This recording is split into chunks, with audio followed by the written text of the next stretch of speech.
On ne parle que de ça depuis quelques semaines, les transferts de Formule 1 sont au cœur de l'actualité pour la saison 2025. On a eu quelques confirmations ces dernières semaines entre Yuki Tsunoda chez Racing Bulls, Sergio Perez chez Red Bull. Aujourd'hui, on va voir qui n'a pas encore de contrat pour la saison prochaine et quelles sont les plus grosses probabilités pour les baquets restants pour la saison 2025. Alors ce ne sont que des rumeurs, ce ne sont que des théories, je vais vous montrer un petit peu les possibilités pour chaque équipe en termes de pilotes, mais je pense qu'avec mes théories, j'ai plus ou moins une grille assez réaliste pour la saison 2025 de Formule 1. N'hésitez pas à me dire dans les commentaires, pour vous, quelle sera la grille en 2025, qui va rejoindre quelle équipe, et on va voir ensemble tout de suite quelles sont les options pour les pilotes qui n'ont pas encore signé de contrat pour la prochaine saison de Formule 1.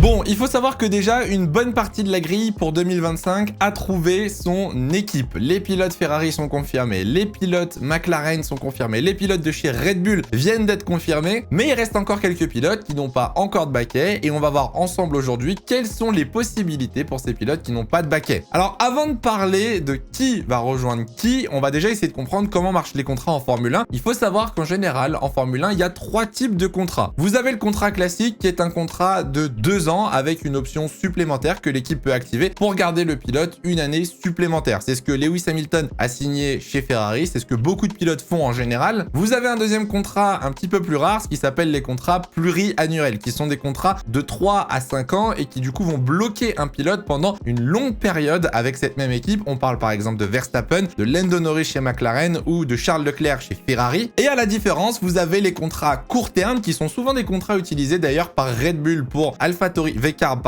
et du coup Red Bull Racing. Ces contrats sont des contrats de 1 an avec une option de 1 an supplémentaire, ce qui veut dire qu'on engage le pilote que pour la saison suivante et ensuite on peut activer une option pour l'engager sur la saison qui suit, histoire de l'avoir 2 ans d'affilée. Et ça se répète, c'est le cas chez AlphaTauri très souvent, histoire de pouvoir changer si un pilote ne performe plus. Retenez bien ces informations parce qu'elles vont être cruciales pour comprendre pourquoi certains pilotes n'ont pas encore de baquet en Formule 1 à cette période. On est seulement en juin au moment où je tourne cette vidéo. Et c'est vrai que pour le coup, le marché des transferts a lieu très tôt cette année comparé à d'habitude, où en général, ça se décide après la pause estivale, au retour vers Monza ou Singapour. On va donc passer au premier cas et le pilote qui fait le plus parler ces dernières semaines, c'est Carlos Sainz.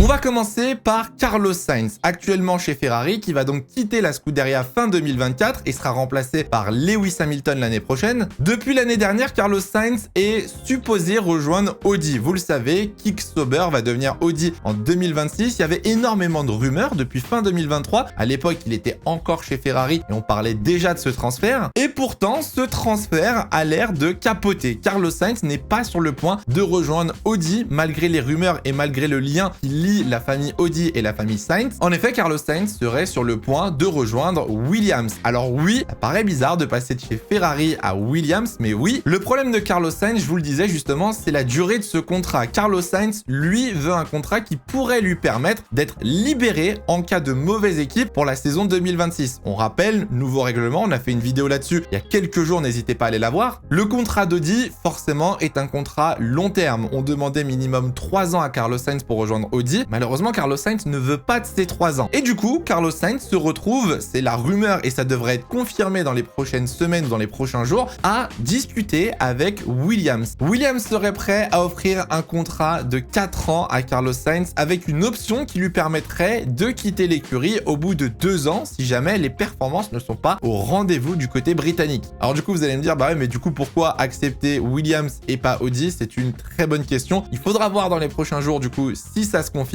Moi, je vous avoue que je suis assez surpris. Je m'attendais vraiment à voir Carlos Sainz rejoindre Audi, mais apparemment, ça ne va pas être le cas. Reste à voir si ce sera une bonne idée de la part de Carlos Sainz, puisque Williams est en train de se reconstruire. On est très loin du niveau de performance de Ferrari actuellement. Mais en tout cas, ce qui est sûr, c'est qu'on ne s'en cache pas. Du côté de James Wolfe, le team principal de chez Williams, l'objectif est très clair, c'est de recruter Carlos Sainz aux côtés de Alex Albon pour la saison 2025.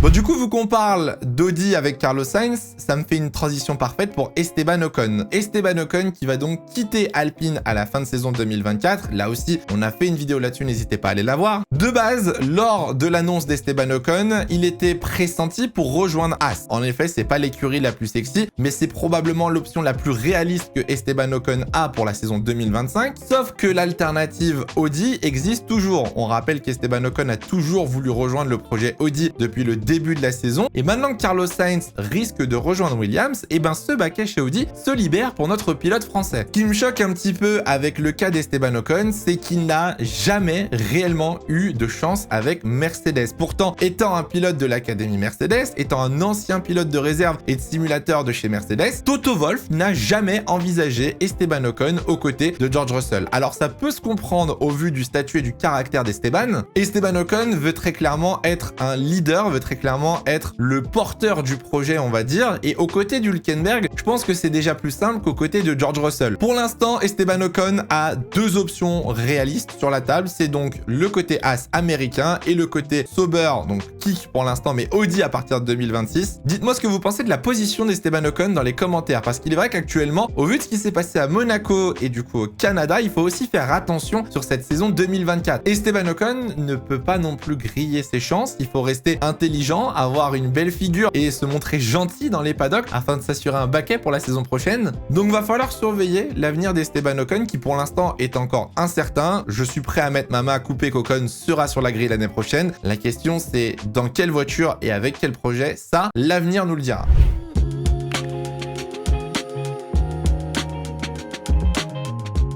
Oliver Biermann, vous en avez forcément entendu parler en début de saison. On rappelle, il avait remplacé Carlos Sainz lors du Grand Prix d'Arabie Saoudite à Jeddah chez Ferrari. Il avait fait une très bonne performance. Malgré cette bonne performance, pour l'instant, sa saison de Formule 2 reste quand même assez compliquée. Il avait fait une excellente saison en 2023 en tant que rookie. Là, pour l'instant, 13e avec 18 points et battu par Antonelli. C'est un petit peu plus difficile pour le pilote Prema. Malgré ses performances, Oliver Biermann devrait, dans les prochaines semaines, voire prochains mois, signer du côté de chez Haas pour remplacer le départ de Nico Hülkenberg. On rappelle que Oliver Biermann est un pilote de la Ferrari Driver Academy, donc c'est Ferrari qui décide de le placer chez Haas, une écurie cliente avec laquelle elle collabore. Maintenant, la question que je me pose, c'est est-ce que Haas va vraiment vouloir d'Oliver Biermann, vu qu'on se souvient, il y a quand même un mauvais passé avec les rookies. Rappelez-vous Schumacher et Mazepin en 2021, ça avait clairement traumatisé Haas d'avoir des rookies dans l'équipe. Donc je pense que si Biermann rejoint Haas l'année prochaine, il faudra absolument à ses côtés un pilote d'expérience. Et là, c'est un petit peu le point d'interrogation parce que le deuxième baquet Haas pour l'instant, si c'est pas Ocon, je ne vois pas qui va pouvoir rejoindre Biermann l'année prochaine. Voilà, j'ai aucune idée. Il y a eu un changement de team principal cette année. On voit quand même que Haas pour l'instant performe plutôt bien. Ça dépend des week-ends, en fonction des circuits, en fonction de la voiture, mais ça s'en sort pas si mal. Donc le projet Haas pourrait être une bonne alternative, je pense, pour Oliver Biermann pour commencer une carrière en Formule 1 et pourquoi pas par la suite, voilà, performer et essayer d'aller viser un tout petit peu plus haut.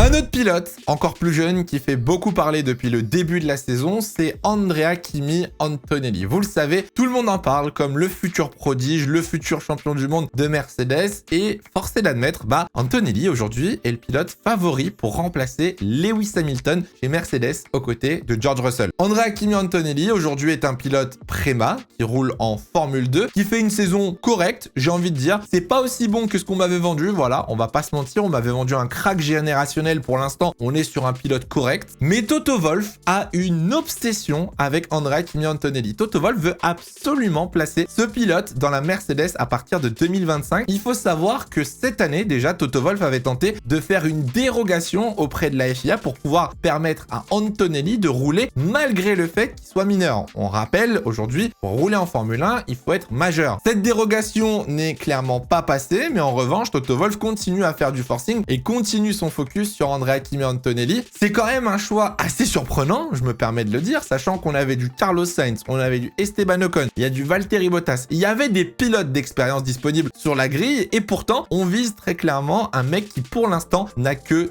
5 courses dans les pattes avec des pneus Pirelli. Alors pour votre information, Toto Wolff et la famille Antonelli ont une relation très proche. Par exemple, Toto Wolff emmène son fils faire du kart avec la famille Antonelli sur des kartings de la famille d'Antonelli. Je pense que réellement c'est un objectif négatif pour Toto Wolff, le fait d'avoir échoué avec Max Verstappen par le passé. Vous le savez, Verstappen est parti chez Red Bull et aujourd'hui on voit très bien ce que Verstappen est devenu. Je pense que Toto Wolff ne veut absolument pas répéter la même erreur avec Kimi Antonelli. Est-ce que ce sera trop tôt pour le placer en Formule 1? Je ne sais pas, on verra. Si jamais Antonelli n'est pas pris par Mercedes pour la saison 2025, alors qui du coup pourrait être potentiellement aux côtés de Russell pour cette saison? Si Ocon va chez Haas ou Audi, si Carlos Sainz signe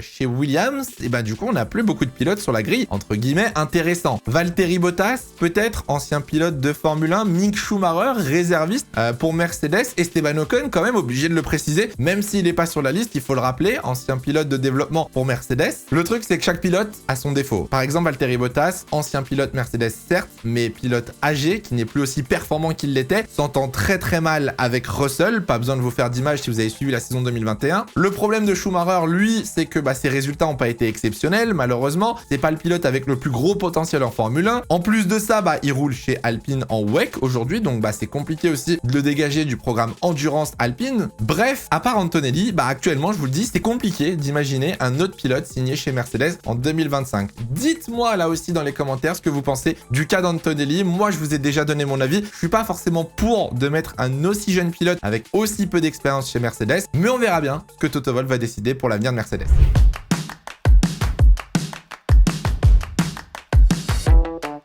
Bon du coup on vient d'en parler, mais un autre pilote qui a encore quelques cartes sur la table, c'est Valtteri Bottas. Alors Valtteri Bottas, il est actuellement chez Kick Sauber et il n'a plus de contrat à la fin de la saison. Il a réellement 3 options sur la table, Valtteri Bottas. Aujourd'hui, il peut rejoindre potentiellement Alpine, il peut rejoindre potentiellement Williams, ou il pourrait rester dans le groupe Sauber et pourquoi pas participer au projet Audi. Alors il faut savoir que déjà avec Williams, ça remonte à il y a quelques grands prix, il y avait eu des réunions entre le clan Bottas et l'écurie Williams. Sauf que pour être très simple et très franc avec vous, Williams voulait absolument Valtteri Bottas le reprendre dans son écurie. Valtteri Bottas n'est pas intéressé. Voilà, c'est aussi simple que ça. Le projet Williams a pas du tout emballé Valtteri Bottas et depuis les négociations sont à zéro. Vraiment, il n'y a même plus de négociations. Il reste encore le projet Alpine, vu qu'Esteban Ocon va partir. Ça pourrait être un bon move, honnêtement, pour Valtteri Bottas. On rappelle quand même pilote d'expérience qui va pouvoir ramener un feedback et un retour technique très intéressant. Je pense pas que Valtteri Bottas soit un réel leader, donc ça permettrait aussi à Pierre Gasly de devenir le leader de cette écurie française et de prendre le rôle qu'il avait à l'époque chez AlphaTauri. Et honnêtement, moi c'est mon avis, mais Bottas qui reste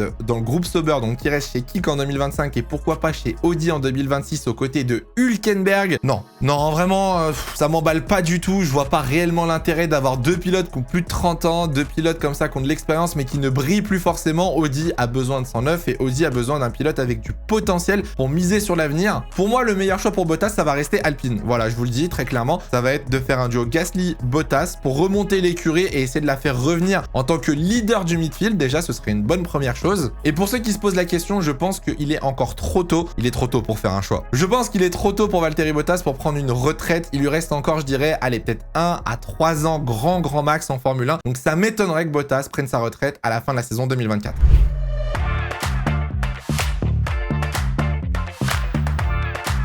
Mon cas préféré, le cas Daniel Ricciardo / Visa Cash App Racing Bulls, achète-en une offerte. Racing Bulls, c'est une situation très compliquée parce qu'on a un baquet pour 3 pilotes. Actuellement, Racing Bulls, c'est Yuki Tsunoda et Daniel Ricciardo. Yuki Tsunoda, lui, a été prolongé de 1 an pour la saison 2025. Je vous le dis, je le répète encore une fois, pour moi, Tsunoda rejoindra Aston Martin en 2026. S'il ne rejoint pas Aston en 2026, je vais vraiment passer pour un clown. Le réel problème, il se passe au niveau du deuxième baquet avec Daniel Ricciardo. On rappelle qu'on a fait revenir en Formule 1 Daniel Ricciardo pour être de 1 le leader de Racing Bulls et de 2 objectif Red Bull Racing en 2026. Bon l'objectif Red Bull il est raté. Perez a prolongé du coup de 1 an avec une option, donc Perez sera présent en 2026 chez Red Bull aux côtés de Verstappen. Et puis le leader de chez Visa Cash App, bon c'est que mon avis, mais actuellement je pense que Ricciardo il est clairement pas le leader de cette écurie. Et derrière Ricciardo on a 2 pilotes qui foutent la pression, qui mettent un pressing en mode Manchester City finale de LDC. On a Isaac Hadjar, pilote pilote de Formule 2 et on a Liam Lawson qui a déjà roulé en plus chez AlphaTauri l'année dernière et qui avait fait de très très bonnes impressions. Ce week-end, Helmut Marko a parlé au micro de Canal+, parlant un petit peu justement de l'académie et du futur de cette équipe. Il a expliqué que déjà pour Isack Hadjar, l'objectif c'était de gagner le championnat de Formule 2. Donc déjà, tant qu'Hadjar n'aura pas gagné le championnat de F2, c'est très compliqué d'imaginer Isack en Formule 1. Du côté de Liam Lawson, c'est très compliqué aussi parce qu'au final, on perd un petit peu du temps avec ce pilote qui ne roule pas, il n'est pas en Super Formula, il n'est pas en GT, il n'est pas en WEC, il est nulle part. Liam Lawson, il est présent tous les week-ends dans le garage de Racing Bulls, il est présent au meeting, au débrief, la data, tout ça. Mais du coup, qu'est-ce qu'on fait de lui? Est-ce qu'on prend Ricciardo ou Lawson? Moi, je vous donne ma théorie, je pense que Ricciardo va être prolongé pour 2025. Je pense que Daniel Ricciardo, dans les prochaines semaines, va avoir une prolongation de contrat. On va attendre de voir quand même un petit peu si Hadjar fait une bonne fin de saison en Formule 2, mais je vois mal Hadjar remplacer Ricciardo l'année prochaine. Pour moi, le duo Hadjar et Lawson pourra potentiellement être titulaire en 2026 avec l'arrivée de la nouvelle réglementation. Ricciardo, c'est ciao bello. Yuki Tsunoda, je vous l'ai dit, part chez Honda. Et du coup, on a 2 backends libres dans l'écurie petite sœur de chez Red Bull. Je sais pas si Ricciardo mérite une prolongation de contrat, honnêtement, mais ça me paraît la chose la plus logique à faire pour Racing Bulls cette année. Même si Jacques Villeneuve déteste Daniel Ricciardo, je pense qu'on le reverra l'année prochaine sur la grille aux côtés de Yuki Tsunoda.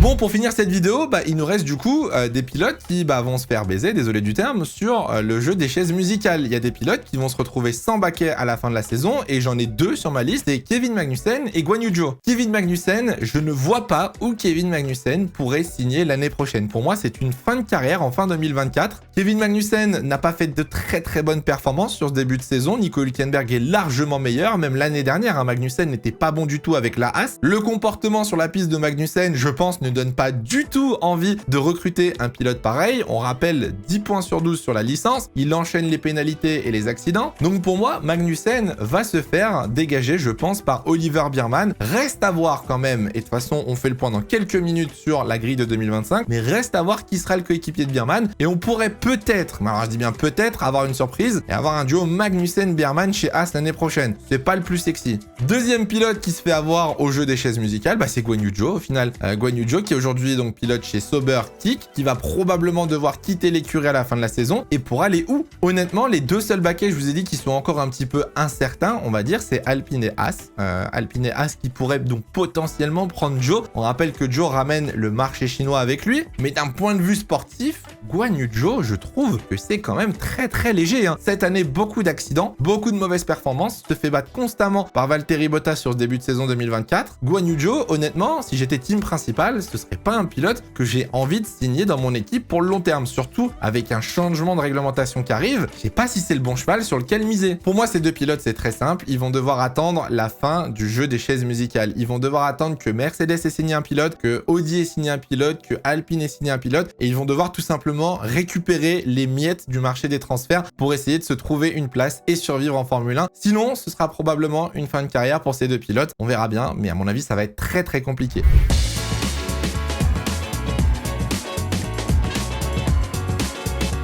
Bon, du coup, on vous remet à l'écran la grille officielle pour l'instant pour la saison 2025 de Formule 1. Comme je vous l'ai dit, on a donc les 2 pilotes Red Bull, Verstappen, Perez. On a 2 pilotes avec Ferrari, Leclerc, Hamilton. Bon, Alonso devrait normalement avoir Lance Stroll chez Aston Martin. Ça a plus ou moins été sous-entendu au Grand Prix du Canada qui serait présent l'année prochaine. McLaren, de son côté, continue avec Norris et Piastri. Et là, je vais vous donner du coup ma prédiction pour la grille 2025 de Formule 1. Pour moi, je vous l'ai dit, Carlos Sainz va rejoindre Williams aux côtés de Alex Albon. Ça laisse potentiellement une place de libre chez Audi, pourquoi pas, pour Esteban Ocon. J'espère en tout cas qu'Esteban Ocon pourra avoir ce baquet aux côtés de Nico Hülkenberg. Du côté de chez Mercedes, pour moi, ce sera Antonelli, même si ça me choque un petit peu. Je pense que Toto Wolff va forcer pour avoir Andrea Kimi Antonelli avec George Russell pour la saison prochaine. Du côté de chez Racing Bulls, je vous ai donné mon avis, mais pour moi, Tsunoda continuera du coup avec Daniel Ricciardo en 2025 pour attendre la saison 2026 et pourquoi pas changer les 2 pilotes. Du côté de de chez Alpine, je pense que Gasly va prolonger, ça me paraît logique, devenir le leader du coup de cette écurie française, et je pense qu'il sera rejoint par Valtteri Bottas